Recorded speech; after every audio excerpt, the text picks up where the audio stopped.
আসসালামু আলাইকুম। আজকে একটি কার্যকারী গুরুত্বপূর্ণ ভিডিও নিয়ে উপস্থিত হয়েছি। অনেকে বিভিন্ন চ্যানেল থেকে প্রতারণা হয়েছেন, কাজে কোনো ফল পাননি। আশা করি আমার এই ছোট চ্যানেলটির মাধ্যমে অনেক উপকার পাবেন।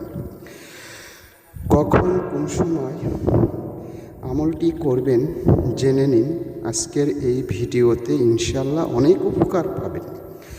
শুধু আমার জন্য দোয়া করবেন, আমি যেন আপনাদেরকে আরও সহজ সুন্দর আমল নিয়ে কথা বলতে পারি, যাতে আপনারা অনেক উপকারে আসেন। অন্যায়ভাবে কখনো কাজটি করবেন না।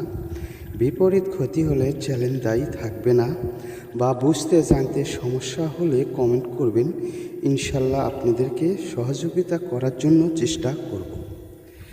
ঠিক রাত্রে নিরিবিলি নির্জন স্থানে বসে পাক পবিত্র হয়ে গোলাপ জল ছিটিয়ে দিয়ে চতুর্দিকে গেন্ডি কেটে গেন্ডির মধ্যে বসে আপনি যাকে বশ করতে চান বা যাকে হাজির করতে চান, ইনশাল্লাহ সম্পূর্ণ পাবেন। যে কোনো আমলের আগে দুরূদ ইব্রাহিম 11 বার পাঠ করবেন।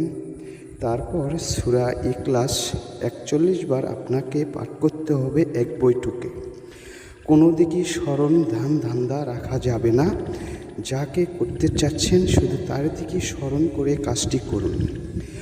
ইনশাল্লাহ অনেক উপকার পাবেন। অনেক চ্যানেল থেকে করেছেন, আজকে আমার এই ভিডিওটির মাধ্যমে আপনারা কাজটি করেন। চেহারায় কাজে পরিচয়, চেহারায় পরিচয় না। অনেকে চেহারা দেখতে চান, কিন্তু চেহারা দেখলেই কাজ হয় না, কাজের গুণ থাকতে হয়। অনেক চ্যানেলে দেখেছি অনেক ফেস দিয়ে ভিডিও আপলোড করে মানুষের মনের বিশ্বাস ধোঁকার জন্য, কিন্তু কাজের বেলায় কিছুই নেই। যদি ভিডিওটি ভালো লাগে সাথে থাকবেন, না লাগলে দূরে যায়া মরবেন। আজ এই পর্যন্তই। খোদা।